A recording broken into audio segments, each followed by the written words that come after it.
মালদাতে বিদ্যুৎ বাঁচিয়েছে বজ্রপাত থেকে মতামত স্থানীয়দের। বজ্রপাতের ফলে একই পরিবারের 4 জন অল্পের জন্য প্রাণে রক্ষা পেলেও বাড়ির ইলেকট্রিক সরঞ্জাম পুড়ে নষ্ট।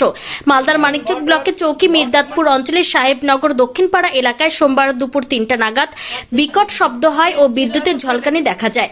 মনে হয় যেন বোমা ফাটার আওয়াজ। সাহেবনগর এলাকা বাসিন্দা মনিরুল ইসলামের বাড়ির পাশে বজ্রপাত ঘটে।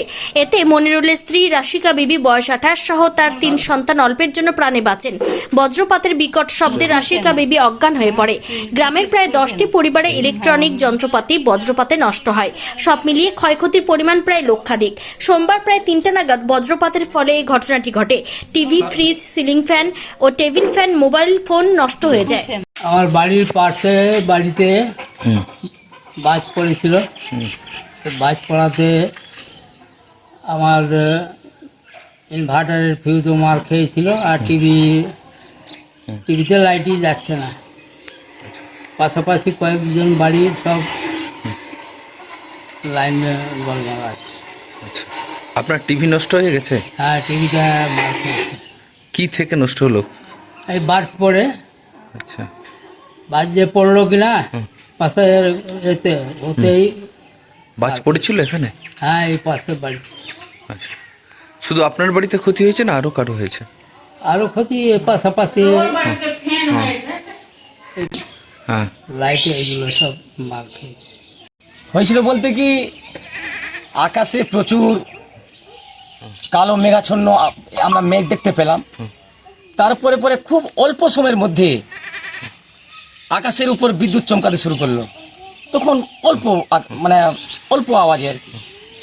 তারপরে কয়েক মিনিটের মধ্যে এমন একটা বিকট আওয়াজ শুনলাম, আমরা তখন ভাবতে পারিনি যে বিদ্যুৎ চমকালো। তখন কয়েক সেকেন্ড পর মাথা আসলো না, এটা তো বিদ্যুৎ চমকালো, বিদ্যুতের আওয়াজ, বিকট আওয়াজ শোনা মাত্রই শরীর তো শিউরে উঠেছিল। 5 মিনিটের মধ্যে দক্ষিণ পাড়ার সাবিরুল সাহেব উনার ভাইয়ের বাড়ির খবরটা আমাকে ফোনের মাধ্যমে দিচ্ছেন যে আমার ভাইয়ের বাড়িতে বাজ পড়েছে। শুনে শরীর শিউরে উঠলো। তোর খবর নিলাম যে আর কোনো কিছু মানুষের কোনো ক্ষতি হয়েছে? বলছে না, মানুষের ক্ষতি হয়নি, তবে আমার যেটা ভাবি উনি কিন্তু সেন্সলেস অবস্থায় আছেন। এমন ভাবে ওনার কানে আওয়াজটা গেছে। অজ্ঞান হয়ে গেছিলেন? অজ্ঞান হয়ে গেছে। তারপর আস্তে আস্তে সেন্সটা ফিরেছে। সামনে বসে এই বারান্দায় বসে গরিব মা 3টা ছেলেকে নিয়ে খাওয়া দাওয়া করছিলেন। তখনই একটা বিকট আওয়াজ হওয়াতে এই বিদ্যুতের কারণে এদের 4 জনের প্রাণটা বেঁচে যায়। বিদ্যুৎ ছিল বলে।